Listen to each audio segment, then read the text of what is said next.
Hey guys, Patty Penke here. I'm trying to continue on my story Facebook that I had just put on my dad's page about Ray's treasure journeys. This is the continuing story of the Lost Turner gold mine in New Mexico. And I wanted to share with you this a little bit more about the story because there's so much to do in this area.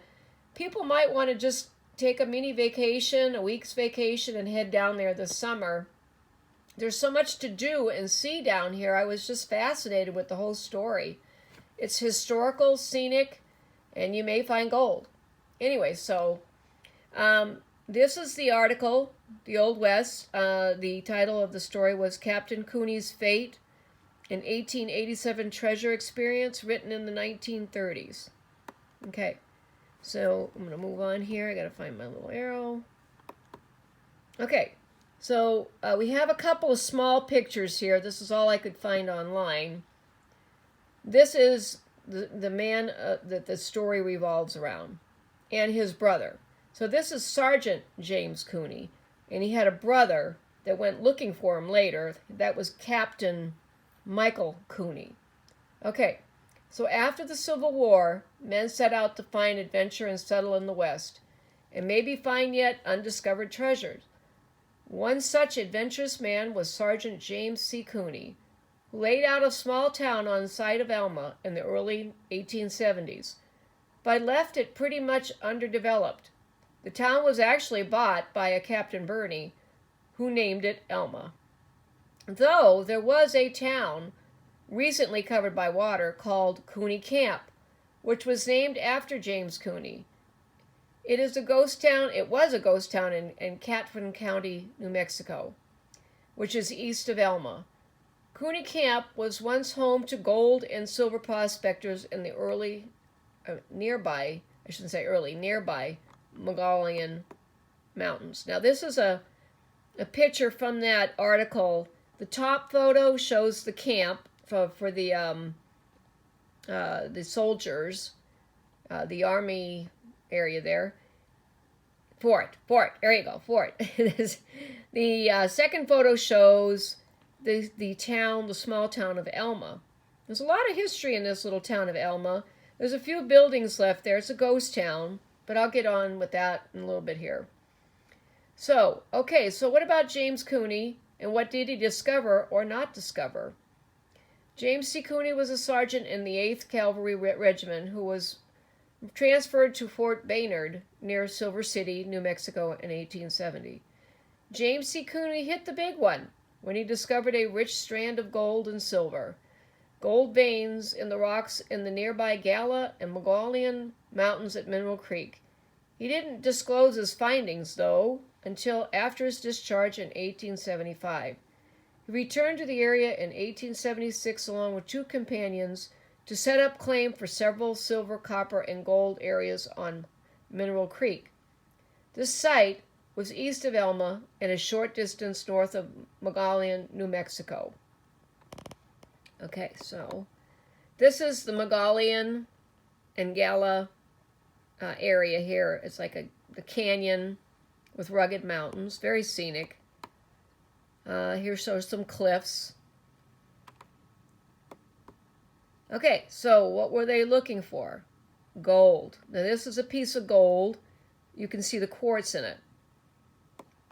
Okay, so with mining operations along Mineral Creek, continuing to develop without further incident, and the continued expansion of the Cooney mine, plus the discovery of additional rich veins of ore nearby, the small conclave of Cooney Camp gradually evolved into a prosperous silver, gold, and copper mining camp.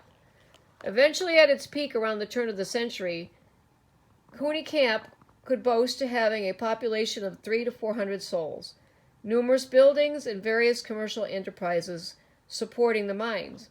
Unlike the feeling of isolation that one feels when walking up Mineral Creek Canyon today, Cooney Camp was well connected to the outside world through regular service provided by wagons, mules, and other conveniences over a road that had been constructed along the creek up the narrow canyon from Elma.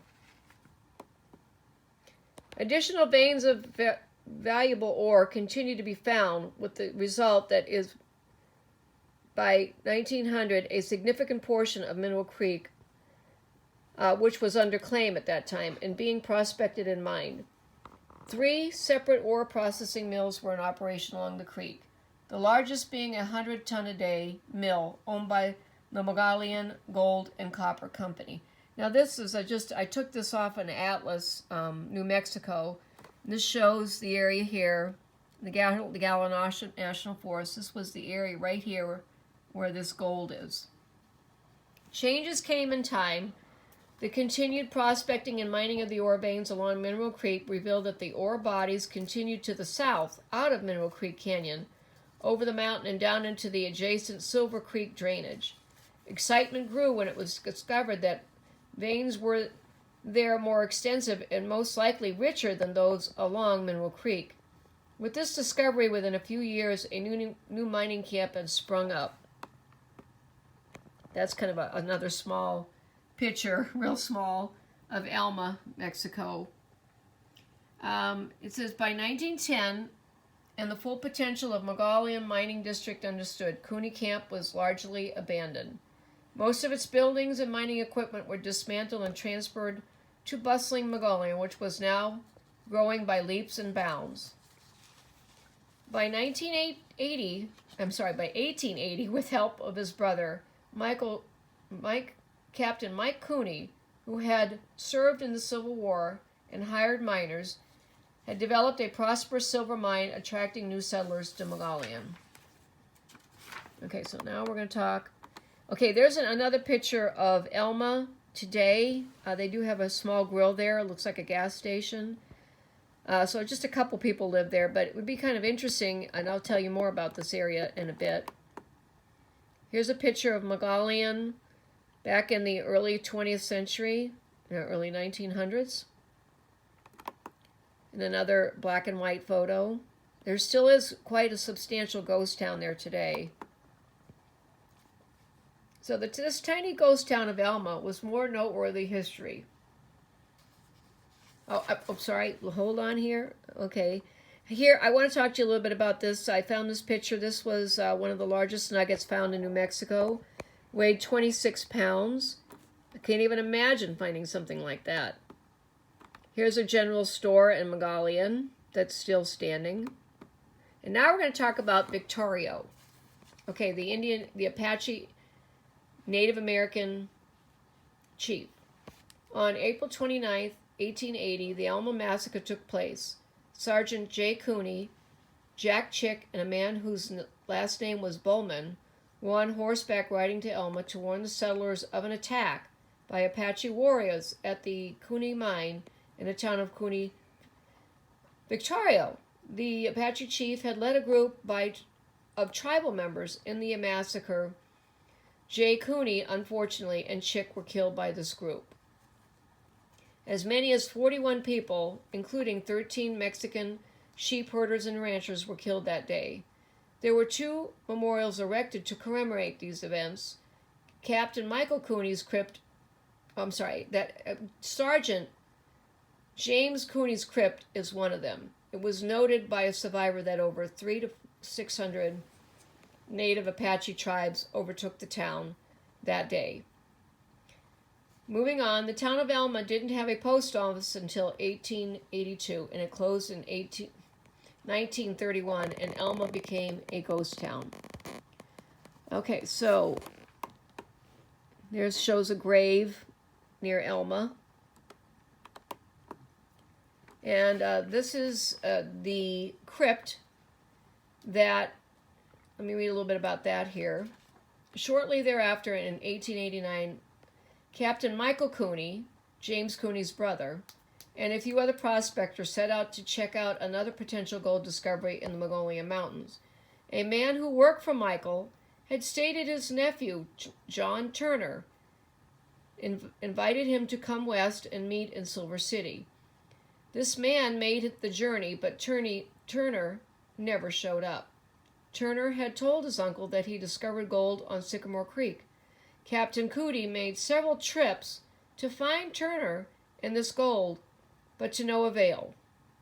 Captain Cooney did find a large boulder on one of these journeys in the area where his brother was killed.